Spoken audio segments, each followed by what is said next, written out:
नमस्कार, आप देख रहे हैं जन टीवी। मैं प्रीति शर्मा आपके साथ। खबरों को विस्तार से भी जानेंगे, लेकिन शुरुआत करते हैं हेडलाइंस के साथ। जोलीग्रांट एयरपोर्ट से पिथौरागढ़ के लिए हवाई सेवा की शुरुआत। सीएम धामी ने भरी उड़ान, कार्यकर्ताओं ने दी बधाई।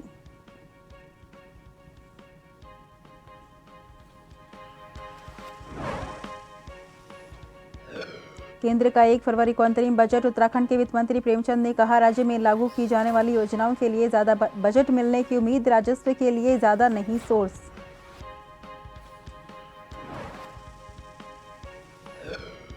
राधा रतूड़ी होंगी उत्तराखंड की अगली मुख्य सचिव। 1988 बैच की आईएएस अधिकारी, राज्य की होगी पहली चीफ सेक्रेटरी। 31 जनवरी को करेंगी पदभार ग्रहण।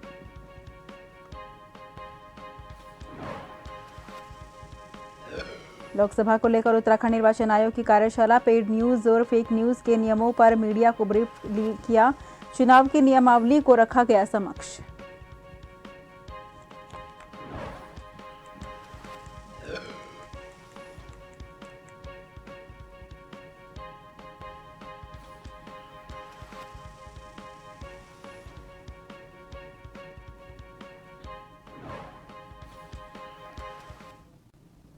रुक करते हैं खबरों की ओर। मुख्यमंत्री पुष्कर सिंह धामी ने मंगलवार को नैनी सैनी एयरपोर्ट से पिथौरागढ़ देहरादून हवाई सेवा का शुभारंभ किया और स्वयं भी हवाई जहाज में बैठकर देहरादून रवाना हुए। मुख्यमंत्री ने इस हवाई सेवा प्रारंभ होने पर सभी को बधाई दी। उन्होंने प्रधानमंत्री नरेंद्र मोदी और नागरिक उड्डयन मंत्री ज्योतिरादित्य सिंधिया का आभार भी व्यक्त किया। उन्होंने कहा कि उत्तराखंड धार्मिक पर्यटन की दृष्टि से अति महत्वपूर्ण राज्य है। यहाँ पर धार्मिक पर्यटन और प्राकृतिक पर्यटकों का आना जाना सहजता से हो, इसके लिए हवाई सेवा अति आवश्यक है। पहले पिथौरागढ़ से देहरादून दिल्ली जाने में 17 घंटे लगते थे। प्रधानमंत्री के प्रयास से ऑल वेदर सड़क बनने से देहरादून दिल्ली 11 घंटे लगते हैं। सीमांत जिले में हवाई सेवा प्रारंभ होने के बाद 1 घंटे में देहरादून पहुंच सकते हैं।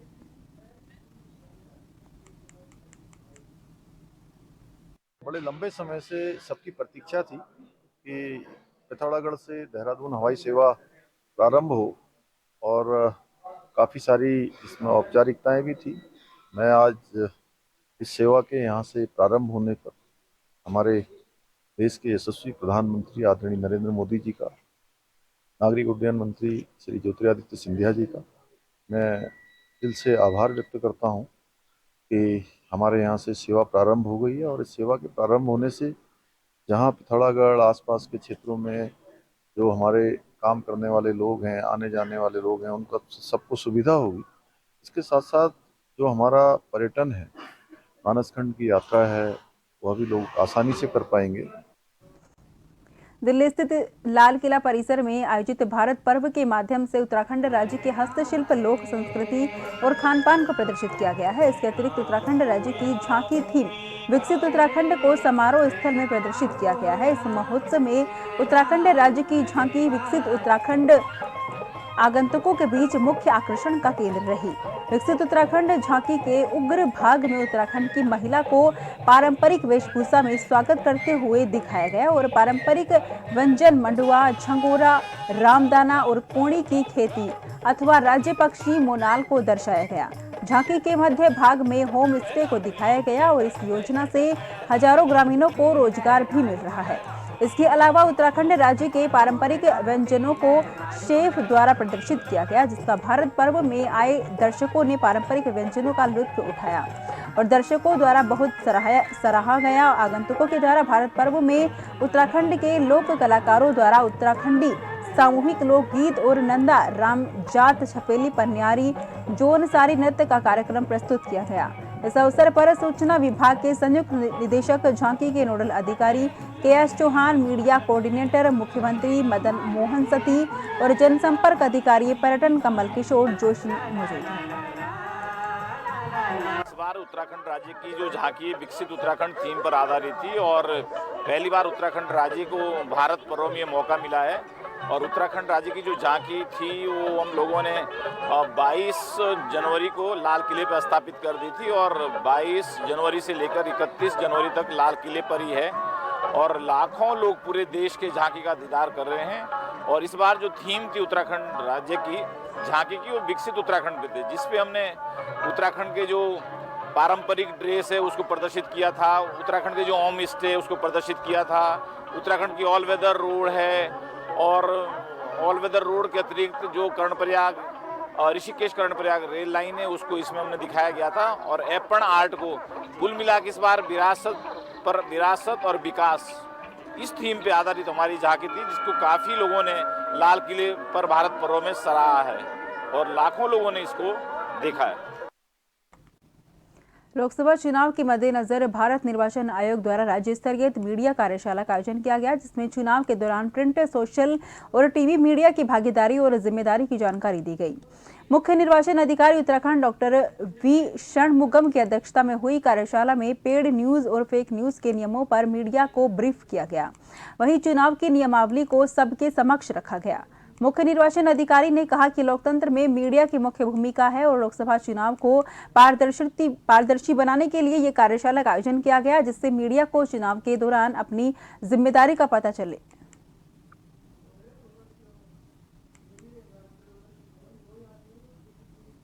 इलेक्शन के दौरान जो भी हम लोग मीडिया सर्टिफिकेशन एंड मॉनिटरिंग करते हैं और पेड न्यूज़ और फेक न्यूज़ और इसी प्रकार का हम लोग जितना भी हमारा मीडिया रिलेटेड इश्यू है इसको आप लोग का जानकारी देने के लिए हम लोग एक ट्रेनिंग आयोजित किया गया है।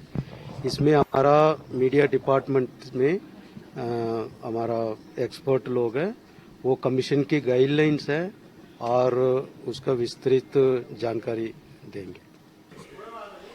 भारत निर्वाचन आयोग के दिशा निर्देश हैं कि जब भी लोकसभा चुनाव या विधानसभा चुनाव हो उसके पहले चूंकि मीडिया की बहुत महत्वपूर्ण भूमिका होती है लोकसभा और विधानसभा चुनावों में, तो मीडिया से संबंधित जो भी पहलू होते हैं उनमें मीडिया को सेंसिटाइज किया जाए। जो भी नियम कानून है या रेगुलेशंस हैं उनको भली भांति जानकारी दी जाए, ताकि चूंकि भारत निर्वाचन आयोग का एक महत्वपूर्ण पार्टनर होते हैं मीडिया के सारे लोग, तो निर्वाचन की जो पूरी प्रक्रिया है वो सुचारू रूप से हो और सफलता से हो, इसी को ध्यान में रखते हुए कार्यशाला का आयोजन किया। आगामी लोकसभा चुनाव के मद्देनजर पौड़ी पुलिस ने बिजनौर पुलिस के साथ बॉर्डर मीटिंग की। बैठक में अपराधियों पर निगरानी रखने, बॉर्डर क्षेत्र में होने वाली संदिग्ध गतिविधियों पर रोक लगाने सहित तमाम अवैध गतिविधियों को लेकर चर्चा की गई।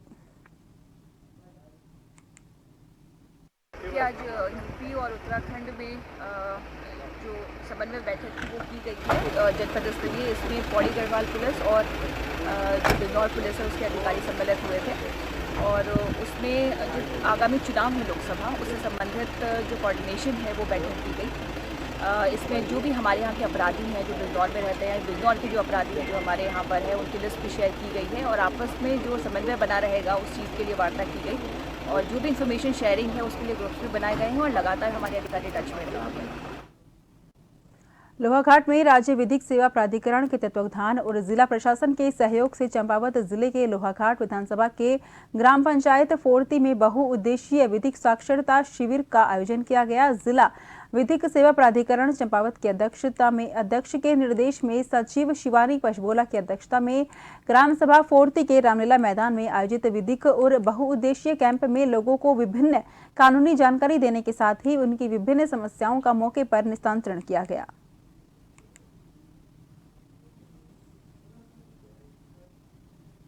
अभी जिला पूर्ति वाले कर रहे हैं पुष्टिकरण या फिर उनकी समस्याओं को लेकर रिकॉर्ड कर रहे हैं उनकी समस्याएं और काफ़ी लोगों की प्रॉब्लम सॉल्व भी हुई है। तहसीलदार साहब भी आए हैं, कुछ लोगों के आपदा से संबंधित जो उनके मकान क्षतिग्रस्त हो गए थे तो उनकी प्रॉब्लम का भी निराकरण कर रहे हैं, उनके आवेदन ले रहे हैं। मुझे पूरी उम्मीद है शिविर से लोगों को लाभ होगा।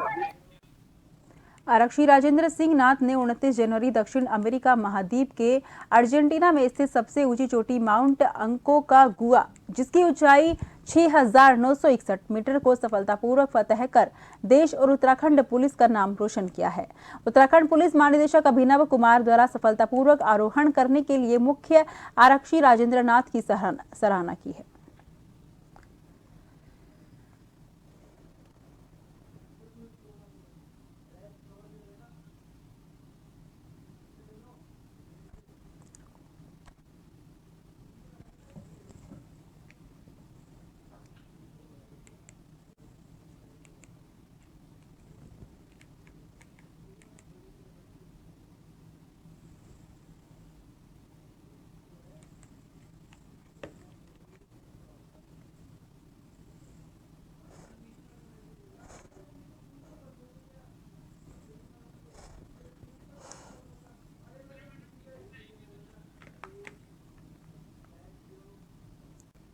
हल्द्वानी में कांग्रेस कार्यालय स्वराज आश्रम में नवनियुक्त कुमाऊं मंडल के प्रवक्ता नीरज तिवारी ने लोकसभा चुनाव के मद्देनजर प्रेस कॉन्फ्रेंस की। कहा कि कांग्रेस लोकसभा चुनाव के लिए पूरी तरह से तैयार है, जिसके लिए जिलों में बूथ स्तर तक कमेटी गठित हो गई है और अब आगामी चुनावी मुद्दों पर बढ़ती महंगाई, महिला अपराध और बेरोजगारी और अग्निवीर योजना सहित सरकारी विभागों में भ्रष्टाचार जैसे मुद्दों को लेकर कांग्रेस सड़कों पर बड़ा प्रदर्शन करेगी। हम लोग नया पंचायत स्तर पे, हम ग्राम पंचायत स्तर पे, बूथ स्तर पर, प्रदेश स्तर पर हम प्रत्येक मोर्चे पे सफलता के झंडे हम गाड़ रहे हैं संगठनात्मक दृष्टिकोण से। अब जहां तक बात है सरकार के खिलाफ जो मोर्चे की बात है, मैं आपको आश्वस्त करना चाहता हूं कि आज जो हमने प्रेस करी है उसमें हमने बहुत स्पष्ट शब्दों में अंकिता भंडारी हत्याकांड और रेप तमाम सारी बातों को हमने उसमें सूचीबद्ध किया है और बेरोजगारी को हमने सूचीबद्ध किया है, अग्निवीर को सूचीबद्ध किया है। हमने जो यहाँ रिसोर्सेज थे उत्तराखंड के अंदर उसको भी इन्होंने आगे गवर्नमेंट द्वारा नहीं बढ़ाया गया, तो हमने उन तमाम सारी चीज़ों पर हमने बात करी है। हम इन सारे मोर्चों पर जिसमें सरकार असफल रही है, जो वास्तव में एक अमली जामा मीन्स सरकार को पहनाना चाहिए, उन सारी चीज़ों पर हम लोग आने वाले समय पर मूवमेंट चलाएंगे। खबरों का सिलसिला जारी रहेगा। फिलहाल लेते हैं छोटा सा ब्रेक।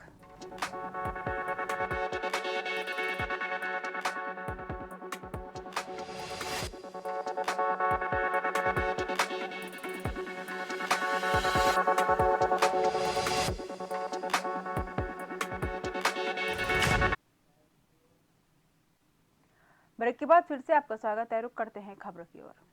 उत्तराखंड बीजेपी की मीडिया टीम की एक दिवसीय कार्यशाला का आयोजन किया गया, जिसमें बीजेपी के वरिष्ठ नेताओं ने मीडिया टीम को गुरु मंत्र दिए। इस कार्यशाला में प्रदेश अध्यक्ष महेंद्र भट्ट, राष्ट्रीय मीडिया प्रमुख अनिल बलूनी मौजूद रहे। बीजेपी प्रदेश अध्यक्ष महेंद्र भट्ट ने कहा कि चुनाव के लिए बनी पार्टी की रणनीति में मीडिया वर्कशॉप भी शामिल है, इसलिए इसका आयोजन किया गया है।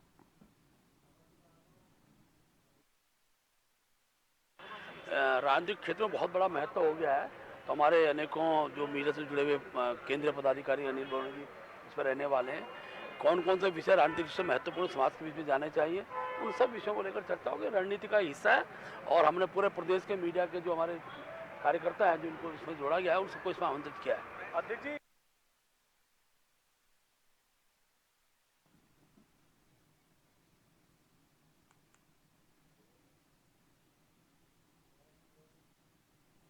कोटद्वार के प्राचीन सिद्धबली मंदिर समिति को पीडब्ल्यूडी दुगट्टा ने नोटिस थमा दिया। सिद्धबली मंदिर के निकट बनी धर्मशाला और पार्किंग को पीडब्ल्यूडी की जमीन पर बनाया गया है। इसी संदर्भ में पीडब्ल्यूडी ने समिति को 7 दिन के अंदर अतिक्रमण हटाने के लिए नोटिस दिया है। पीडब्ल्यूडी ने चेतावनी देते हुए कहा कि यदि समय सीमा के तहत अतिक्रमण नहीं हटाया जाता, उस स्थिति में पीडब्ल्यूडी आवश्यक कार्रवाई करते हुए अपनी भूमि से अतिक्रमण हटाने के लिए विवश हो जाएगी और अतिक्रमण हटाने में जो भी व्यय आएगा उसका हर्जाना समिति को लेना होगा।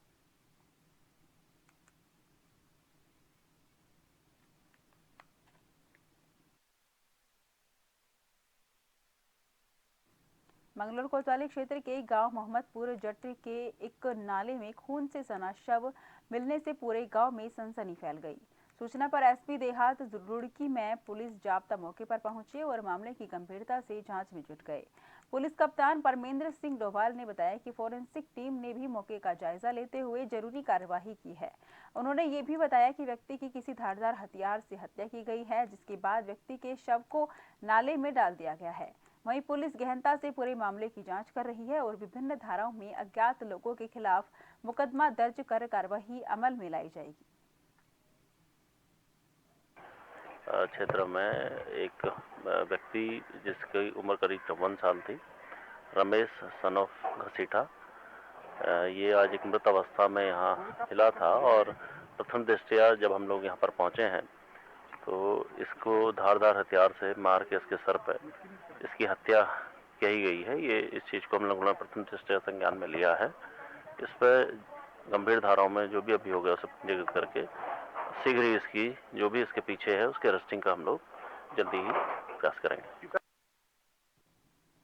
Kumaon anti narcotics task force के द्वारा नैनीताल जनपद पुलिस टीम के साथ मिलकर नशे के खिलाफ संयुक्त रूप से बड़ी कार्रवाई की गई है। टीम के द्वारा कार्रवाई करते हुए अंतर्राज्यीय चरस तस्कर को गिरफ्तार किया गया है। टीम ने चरस तस्कर से 1 किलो 542 ग्राम चरस बरामद की है। नैनीताल पुलिस ने आरोपी चरस तस्कर के खिलाफ एनडीपीएस एक्ट के तहत मुकदमा दर्ज कर न्यायालय में पेश करने के बाद जेल भेजने की कार्रवाई की है।